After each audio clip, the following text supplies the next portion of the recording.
Good morning! We are back with yet another crossbow build. This time we're doing Permafrost bolts and Fragmentation rounds on an Invoker.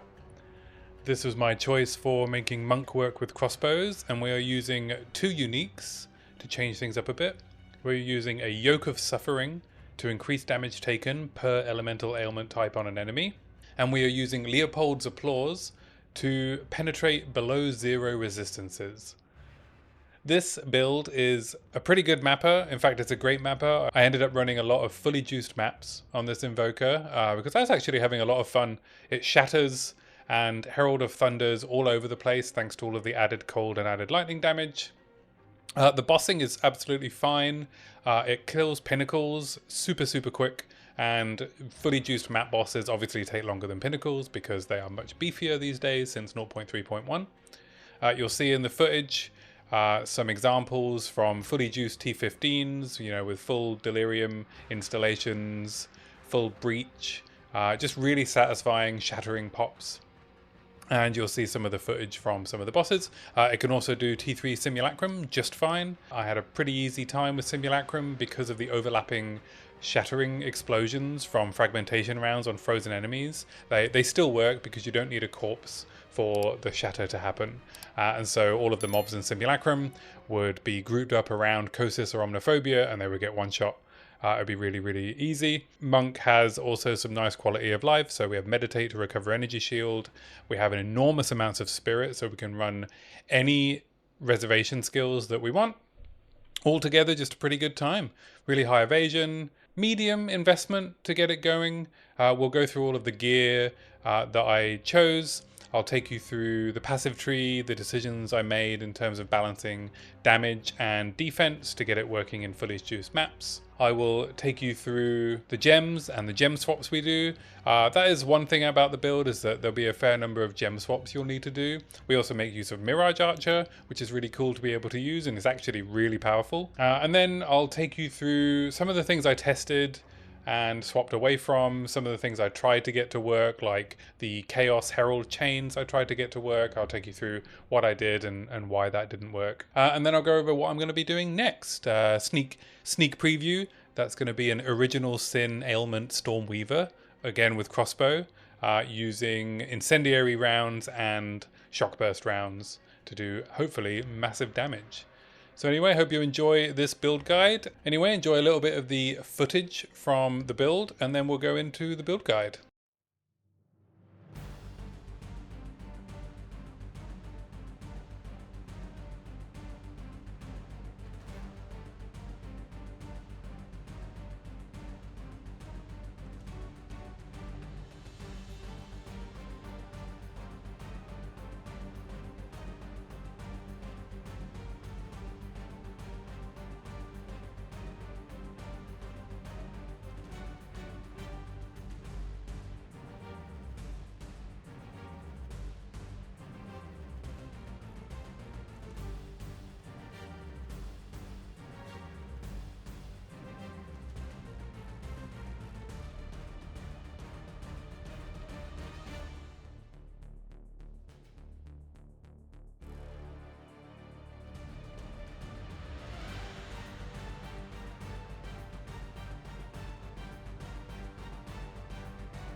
Alright, so here we are in my absolute stunning Arctic drip that I found from a long time ago on PoE 1. So let's start off by how to play the build.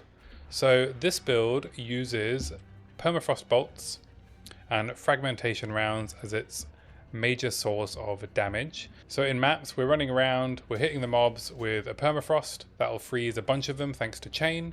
And then we're doing a Nova Projectiles Fragmentation rounds to shatter all of those mobs. This gives us really good clear. We are shocking and freezing everything.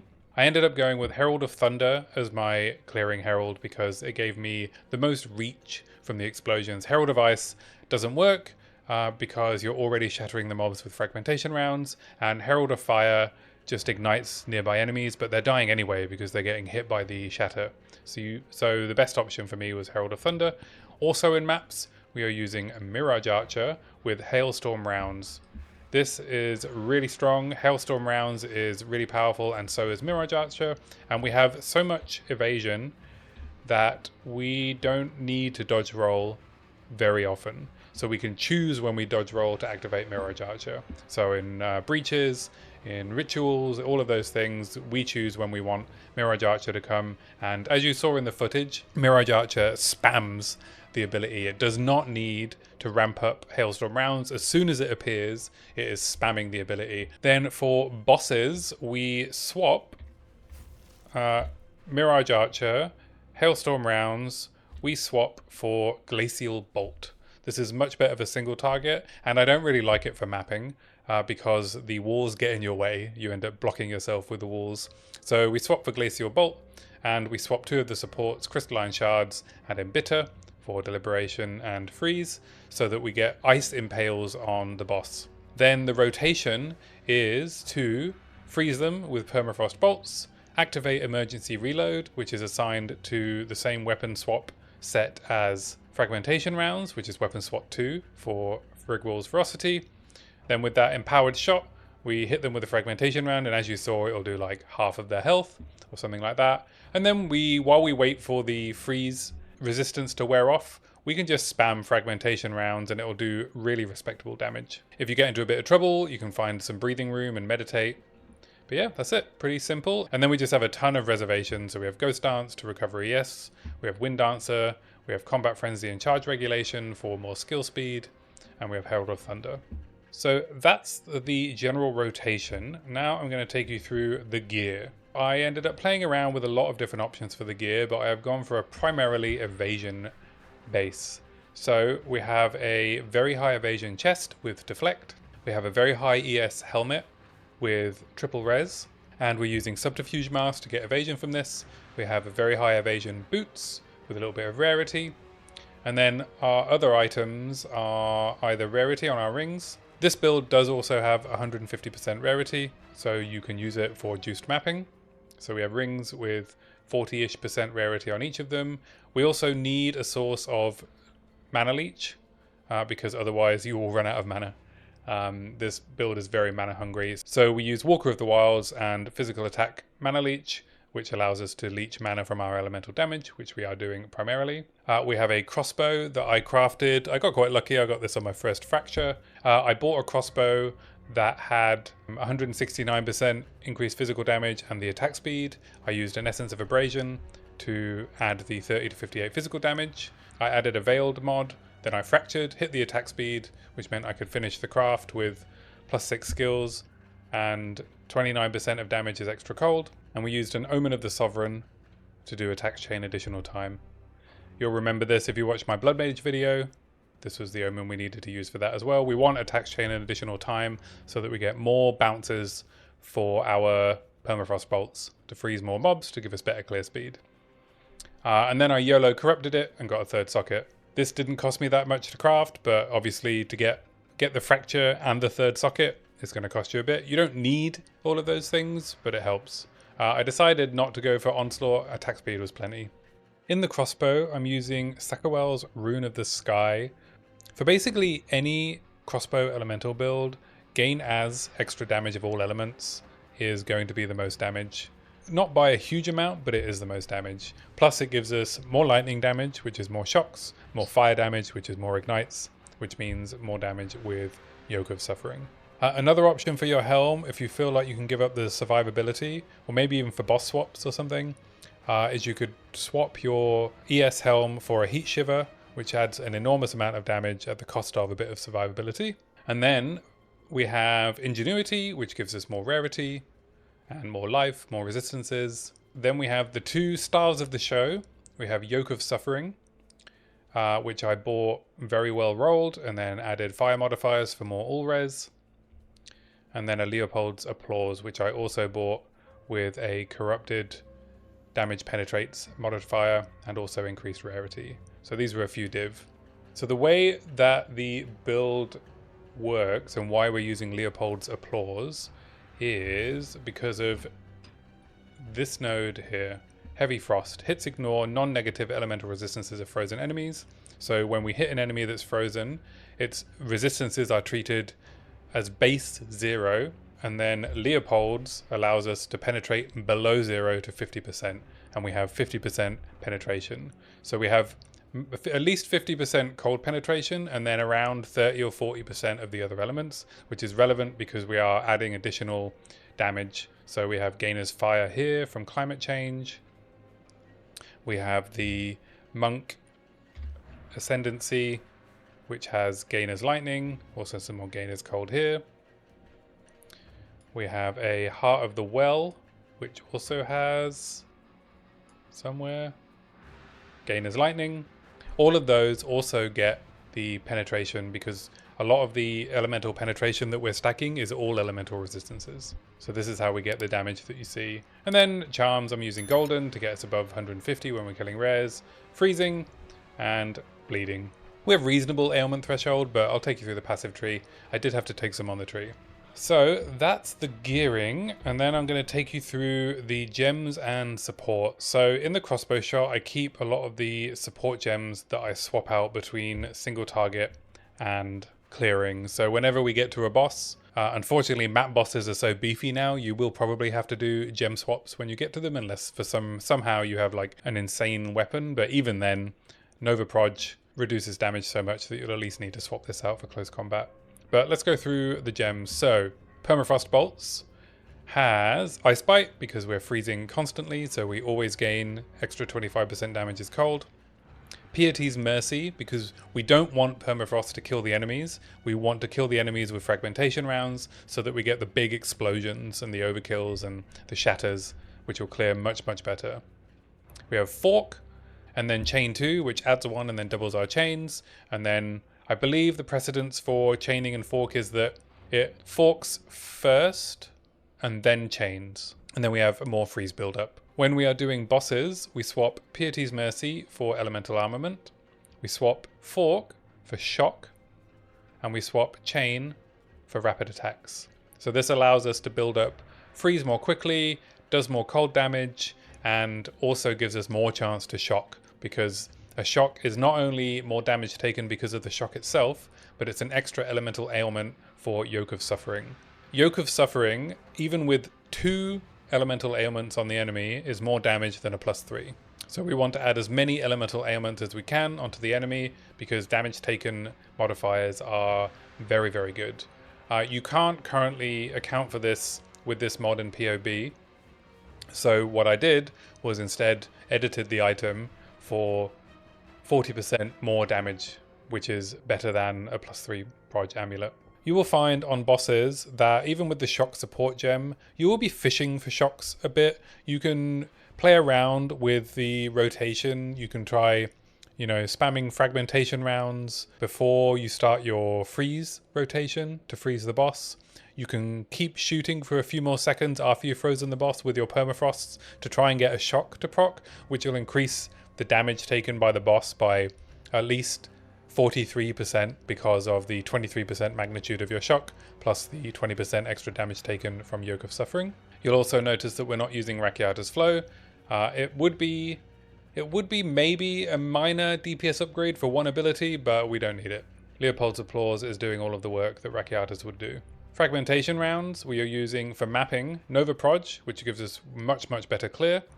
For some reason, it doesn't seem like fragmentation rounds without Nova projectiles can chain, but with it, it can. So if I just have chain in, I don't notice any chains at all. If I have Nova Proj and chain in, I notice my clear goes up. I don't know why. Someone can maybe explain in the comments what's happening with that interaction, but it does not seem like without another modifier that fragmentation rounds can chain. We have elemental armament for more elemental damage. We have Rigwolds, and we have it in weapon swap 2, and we have close combat 2. When we are bossing, we swap Nova Proj for concentrated area, which gives us more area damage, and we swap chain for deliberation. So we get rid of our clearing abilities and we just add more damage. Concentrated area only works on the shatter, but that's where a lot of our DPS is coming from. Then we have emergency reload with prolonged duration, cooldown recovery, and efficiency.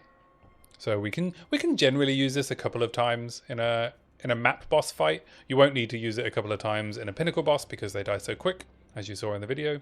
And then we'll get to our reservation abilities. Like I said, Herald of Thunder I found was the best clear. So I've put in Embitter so that it gains more cold damage instead of other types.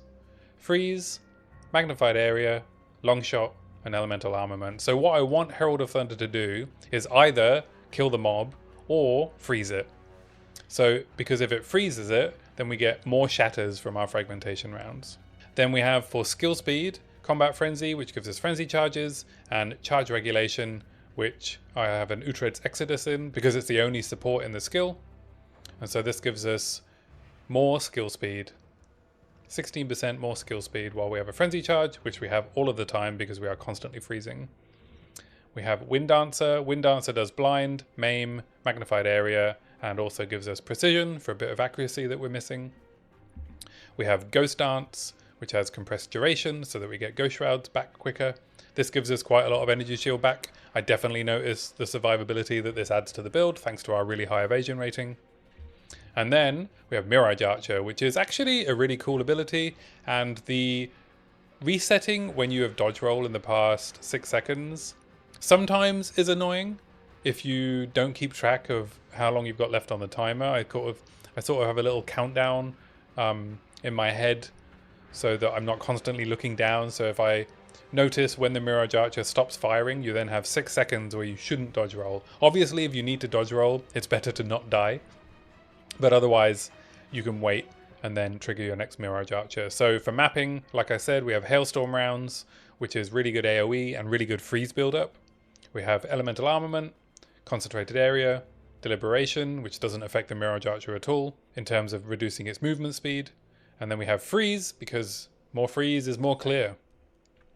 And then, like I said, for bosses, we bring in Glacial Bolt, which it spams at an incredible rate so that you get about 40 impales on the boss really quickly. And then we swap Deliberation for Crystalline Shards to create those impales. And we swap Freeze for Embitter so that it does more cold damage, which means bigger impales. So that's all the gems and abilities. Now I'm going to take you through the tree. So we're starting in the monk area and we are grabbing the monk nodes. So skill speed, attack damage, attack and cast speed, evasion and energy shield, move speed. Then we are grabbing the route that we're taking through is through skill speed, which gives us faster reloads effectively and more attack speed. We are coming back down for gain damage as extra lightning and increased chance to shock, and gain damage as extra cold and freeze build-up. Then we have a couple of weapon swap 1 points here in freeze build-up and increased chance to shock. We have weapon swap 2, which is frag rounds in attack damage. We grab more evasion and energy shield here. Ignore these 2 points. I'm heading over to this ailment threshold and energy shield node as I'm leveling. You can put these somewhere else, obviously. Increased elemental damage if we've chilled or shocked an enemy recently, which we are doing all of the time. More attack damage for fragmentation rounds on weapon swap 2. I have a Megalomaniac, which is allocating primarily climate change. Climate change is this node. Increase freeze buildup and gain 25% of cold damage as extra fire against frozen enemies.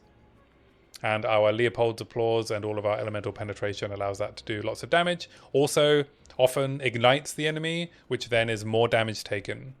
So we can have up to 4 ailments on an enemy, so they can be chilled, frozen, shocked, and ignited, which is 80% more damage taken. We come up here for Spectral Ward. We come down here and we have Subterfuge Mask for our ES helmet. We have some cold and lightning penetration here.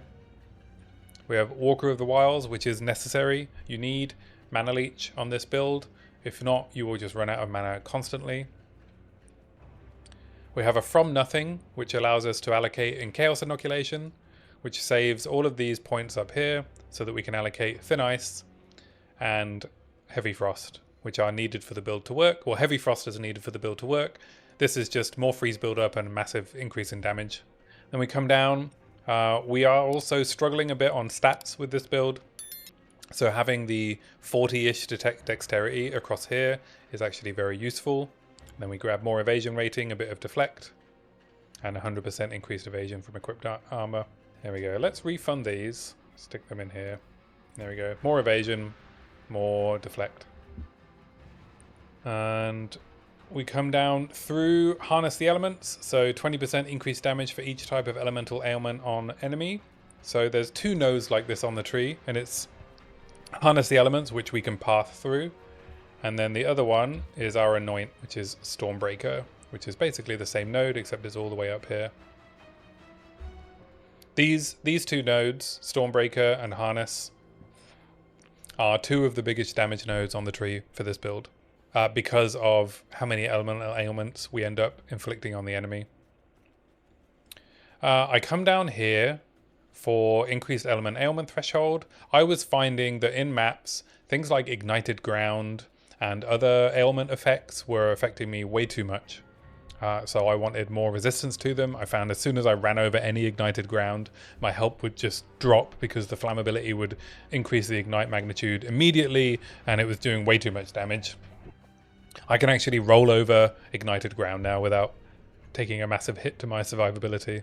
If you also are struggling with that, then this is necessary. We come down here, we get some generic elemental penetration. We are also using a +3 Fragmentations rounds Prism of Belief. I just leave this in all the time. I don't have a good swap for it. Does more damage in maps, does more damage to bosses, and it's one less thing to swap when we're going between maps and bosses. We come here for more elemental damage and some physical mitigation by converting 5% to a random element. We grab some more deflect rating and evasion here, and then we come all the way down here. We have a Heart of the Well with Gainer's Extra Cold, Gainer's Extra Lightning, and also some chance to inflict ailments. The max lightning res is just a nice to have, you don't need that, put whatever you want there. We grab more generic elemental penetration here, so we have 15% here, 12% here, that's 27, and then 12% here, that's 39. So we have 39 generic elemental penetration for the fire damage we do. And then we have another 21 cold res. Obviously anything over 50 is a waste, and then 8% lightning. So we have just under 50% lightning pen, over 50% cold pen, and 39% fire pen. And then I grab some more flammability, freeze build up, chance to shock over here. I ended up with my Megalomaniac also getting Agile Succession, which is, you know, more attack speed and more evasion rating, so it's nice to have. These Megalos aren't too expensive, and you can generally find the node that you want, plus a useful node.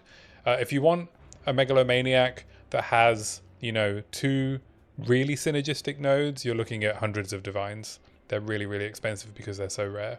So that's the passive tree. I ended up playing around with this a lot. I tried going hybrid on the chest and having more energy shield. I had like 3 or 4k energy shield at one point with like energy shield boots and a hybrid chest, and it didn't feel tanky enough. So it turned out the best thing to do was to stack as much evasion rating as I could, plus deflect. So if we open up our character sheet, I have 30k evasion rating for 74% chance to evade, and then 61% chance to deflect. And then I've got a little bit of chaos res Got 27% chaos res. 27 feels fine. Don't feel like I'm dying to chaos damage. So that is the passive tree. Obviously I'll put a POB down below that has a link to this, and as usual, if you would like a more detailed mobalytics guide, please comment if you want one, and I will create it just for you.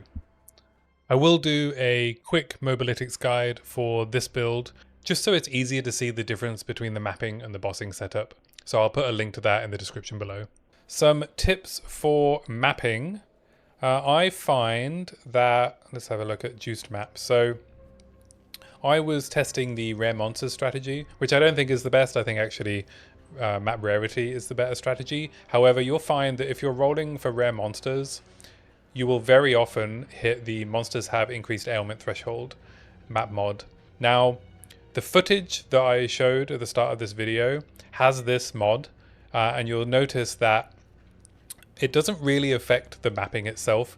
You have so much freeze buildup that it doesn't really affect your clear speed, but it does impact how quick you can kill the map boss and how often you can freeze the map boss. This increased ailment threshold on the map boss will increase their tankiness quite a lot. The other mods, it can't really run chilled ground or temp chains. I just don't run them. I'd rather run those on my Pathfinder. Another tip in your Atlas tree, this build has a habit of getting a little bit overwhelmed in very dense breaches.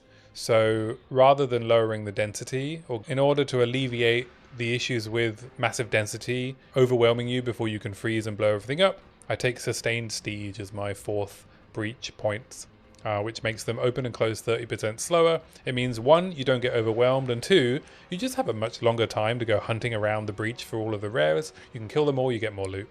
Obviously, if you're using a different build, then something like Zesh's Madness for increasing the modifiers on the rares, or increased density and faster open and close would be a better solution. Or if you want breach splinters, which are worthless now, you can do the more clasped hands. All of the other Atlas tree passives are the same for all of the other builds I've done.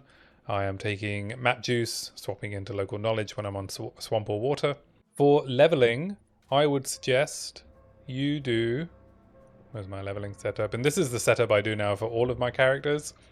Mist Whisper with Permafrost rounds and frag rounds. It's so fast. I got this monk to Endgame in around 7.5 hours. And that's like into maps and already mapping and equipping, my Endgame gear in around 7.5 hours. I just leveled my Stormweaver to maps in 6 hours flat using Permafrost rounds. You want to switch to a higher damage crossbow around mid to late Act 3 is when you'll really start to notice the Mist Whisper dropping off, both in its ability to freeze bosses more than anything. It still freezes mobs very consistently, but bosses you'll want to start using, your leveling crossbows. So I have this one. I think I switched on my monk and my sorceress around level 33 when I could use this bombard crossbow, because my Mist Whisper has 3 sockets and also a damage corrupt, so it's actually doing quite a lot of damage up until like mid Act 3 when I was level 33, and then after that I had this construct crossbow and then this Blackfire, and then we're in maps. But it's a pretty fun build. Some of the things I tried to get the Ulnatol's Embrace Herald explosions working. I put a bunch of, I put gain 39% of damage as extra chaos in this weapon.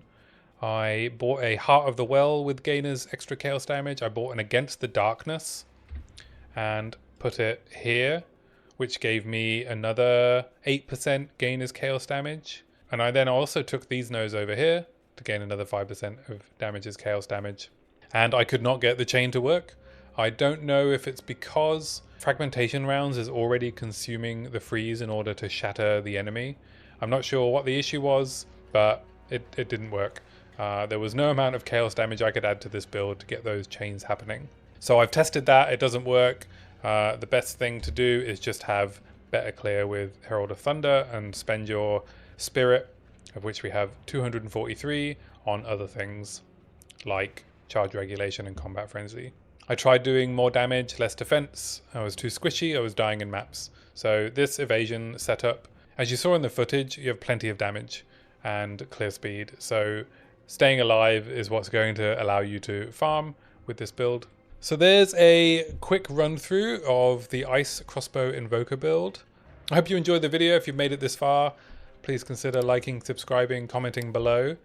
The next build I'm going to be working on and releasing is the Original Sin Stormweaver crossbow build. So that uses Original Sin to convert all of our elemental damage to chaos damage, and it uses the Stormweaver's 2 nodes that allow us to double chill and double shock and do that with any damage to do it with chaos damage. So we're going to be scaling chaos damage, and we're going to be still using Yoke of Suffering to increase damage taken, and stacking ignites, chills, shocks, and then Stormburst rounds to burst down bosses. That's the plan. We'll see if it works, but I'm excited to try this meme build. So I'll catch you in the next video or live on my stream. I stream Mondays and Wednesday mornings, 6 AM to 9 AM UK time, Thursday evening UK time, 6 to 9 PM, and then Sunday afternoon, 1 PM till 7 PM UK time. Thanks for watching. Bye!